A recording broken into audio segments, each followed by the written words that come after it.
To preface this video, I do just want to say that Silksong is a really great game. It really is.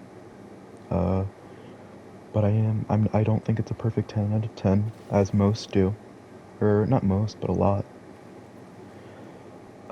Because there's quite a few problems, and that's what I want to talk about. I do think it's an amazing game still, 9 out of 10 easily, but there's issues.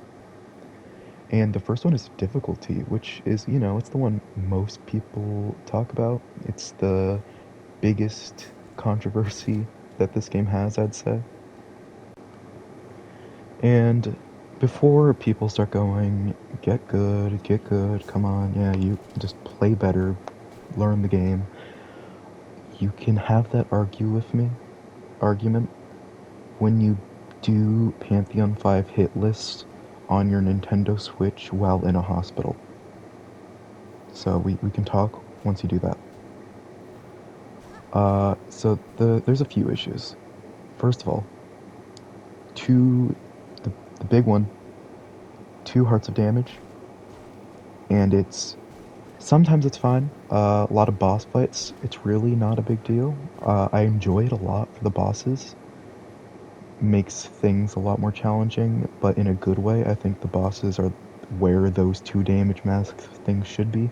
I think it was very good that they nerfed Sister Splinter and Morwing to only do 1 heart damage, because one of the biggest issues with the difficulty of this game is it starts off way too hard because it's pushing so many new players away.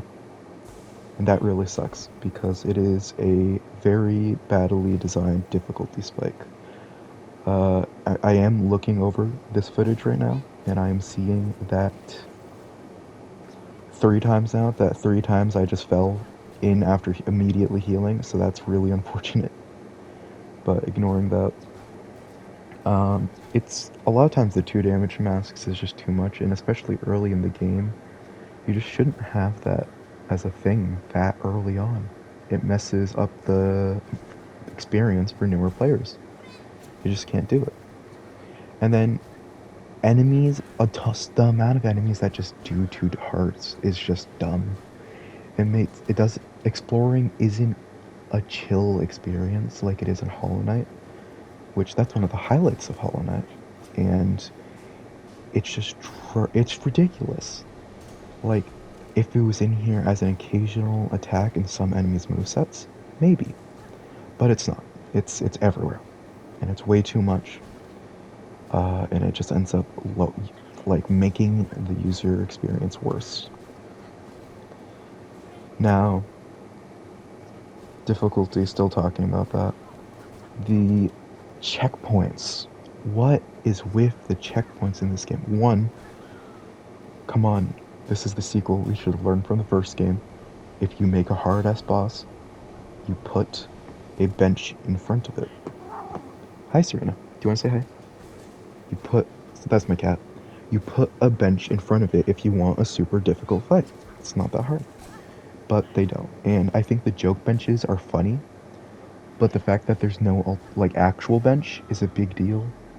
Because, especially in Bile Water and the one in the ant area, it's ridiculous. It's kind of messed up, mean, and it's not fun. It takes away a lot from the user experience. Now, the next issue is kind of difficulty related, but not really. Rosaries. You are just always broke in this game. Always. It's... Oh, it's ridiculous. You just do not have money. And it's not well designed at all. Because for people who have played the first game but haven't played this one yet, all the benches and maps in this game, I think almost all of them, all cost rosaries, and you get as much money in as you did in Hollow Knight, but also you're missing a lot of sources, so it ends up being a lot less. Bosses, I don't think there's any bosses that drop rosaries. I think it's just 0, which is kind of insane. There's nothing like that. It's everything's super expensive, and because all like a very good amount of upgrades are bought from stores in this game, a lot of store options, you just don't have the money to mess around with stuff, play, try new things. You just end up not having the money for that unless you like farm, which you shouldn't have to farm. That's bad design. Third issue that I'm gonna move on to is, and probably the worst one. I think if this issue didn't exist, I could still put it at a 10 out of 10 with the other issues still. But it's a huge issue. The quest system is abysmal. It's so bad. It's fetch quests. It's boring. It's arbitrary, just grindiness for no reason, and it's mandatory. Like if you want true ending, you are going to do these side quests, and it sucks. The quests in this game bring it down so far. It's really, really bad. Especially for one of the nail upgrades. I'm not gonna spoil it, but it's bad. It's really bad. If you got it, you know which one I'm talking about. And then before we move on, because it's been almost entirely negative reviews so far. But before we move on to the good, the last thing I want to address is that one boss gauntlet in the Citadel and how bullshit that thing is. You know which one I'm talking about if you've done it. And if you haven't gone there, you'll know it when you get to it. It is the most bullshit boss gauntlet ever. For the final wave of that boss encounter, when the things popped out, I lost my shit. But to move on to the good stuff, bosses are amazing, better than Hollow Knight. It has better on average bosses. Like on average, the average boss you fight is better than the average boss in Hollow Knight. Because Hollow Knight had a lot of like not so great bosses. Let's say that Brooding Moloch, that guy, yeah. But this game, there's so many Troop Master Grimm level fights, like quality, and I would call that like a perfect boss fight. There's just so many of them in this game, and that's one of the reasons this game's amazing. It's kind of like the Dark Souls 2 of the Hollow Knight series. And what else? What was I gonna say? Kind of tripping on my words now. I've never made a review, so. But I kind of been wanting to try YouTube. Uh, the exploration, while I did complain about the difficulty of it, because it's supposed to be a relaxing experience, which it's not in this game, most of the time, compared to in Hollow Knight, which Hollow Knight did have Royal Waterways and, like, Deep Nest, but the part of those areas that made it stand out was the fact that they were stressful compared to a very chill game. So that's kind of the difference there. Well, Silksong, you just kind of have every area stressful to a degree. Then but the areas, the art is phenomenal. It's better than the first game. Maybe not. I think it's just more than the first game. Not better. It's like the same level. But oh my god, the soundtrack is killer. Christopher Larkin hit it out of the ballpark again. It's amazing in every way. There is no bad soundtracks in this game. And it's phenomenal. The lore is very, very good as well. It's very interesting. I believe I will be making some lore videos because I'm a very big Hollow Knight fan. I have well over 1,000 hours in the first one. So I think I would really enjoy making some lore videos for Hollow Knight.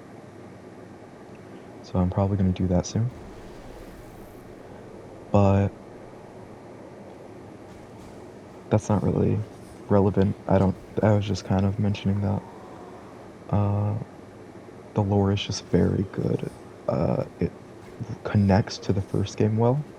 I won't say use examples because kind of big spoilers, but it connects the lore very well, and it's very good and interesting. And the quest lines. Now, I just said I hated the quest system a few minutes ago. I am not talking about the quest system. I'm talking about like the quest lines, like Chakra, our favorite Green King, love him to death. They are really, really good. They're really, really, really good. I love them. Chakra's quest line is really cool. It's really touching. Then you got our favorite Green King, the Green Prince. I I'm not even gonna say anything for that one because it is. I'm not gonna say anything. It's really good. And I think that's really where Silksong shines. And I'm glad that it has areas it really shines. It's really a good thing that it does. There's also like so much content on release, which is wild. And I love that. There's still a ton I haven't done. And I cannot wait to do that. And I highly, highly recommend this game. I recommend you play the first one before you do this one. But you do not have to. You can just play this game right now. It's not too important to play the first one first. And also, hell yeah, beat this stupid boss. Thank you for watching though. If you made it to the end, really appreciate you. And hopefully I'll be making some more stuff soon. Goodbye.